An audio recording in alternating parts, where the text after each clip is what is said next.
Hi everyone, today we're going to start with our discrete Fourier transform analysis. So previously we were working with continuous Fourier transforms where we know the functional form of our equation and we're working with a continuous signal. One of the implications of that is that when we develop or we look at our frequency spectrum, we can look at basically an infinite number of frequencies, at least integer values of frequencies.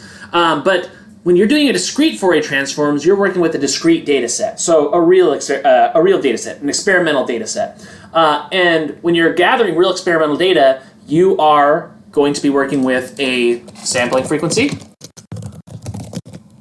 As you see here, you are going to collect a total number of points in your data set. So n, and then there's in your sampling frequency, there's going to be, basically time between your data sets, and that is going to determine your period. So this is a critical concept here. So we cannot use this integration method. Instead, to develop our frequency spectrum, which again is still those concepts we covered last time, which is dominant frequency, maximum frequency, lowest or your fundamental frequency, we are still trying to obtain those key values. We are still going to be developing a frequency spectrum, but now instead of doing, essentially, instead of looking at an integral, we're going to have to do summations. So that's going to be of critical importance. So before we get into that, let's look what happens when, because we are going to be choosing essentially our sampling frequency, and we're going to be choosing our total number of points n. So let's see what happens when we don't select those accurately or strategically for our experiment. So let's say this blue signal is what I want to sample. If I sample like this, what's happening here? Well, I can tell you. So fs, too small of a sampling frequency. I need a higher sampling frequency, and then too few number of points n.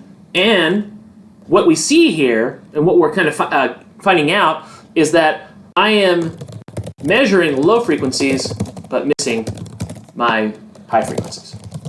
So my apparent signal, these red dots, I'm not approximating my signal correctly. This leads to a very fundamental concept. So this leads to signal aliasing. So I've aliased my signal. I'm seeing something, or I'm seeing a frequency that is not indicative of my actual sample or what I'm trying to measure. What about here? So now fs is great, still n too low. I'm measuring high frequencies, but missing low frequencies. So I am again signal aliased. So that's a problem. That's a big problem. This, just right, Goldilocks.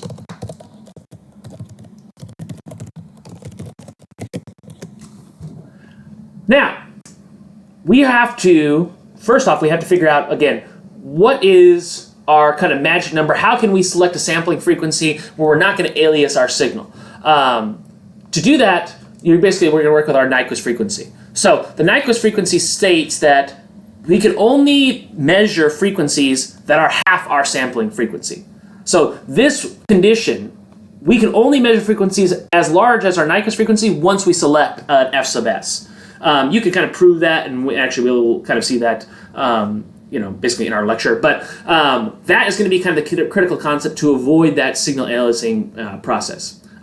So next time, in the next video, we are going to start with how did we approach this, and actually you can derive this and show how we can, transform to a discrete basis set or a discrete, Fourier transform formalism, and then we'll go ahead and do some discrete Fourier transforms and see. It's not too bad, but we'll see how the numbers and why programming is critical, essentially, for these problems. So see you all in the next video. Thanks. Bye.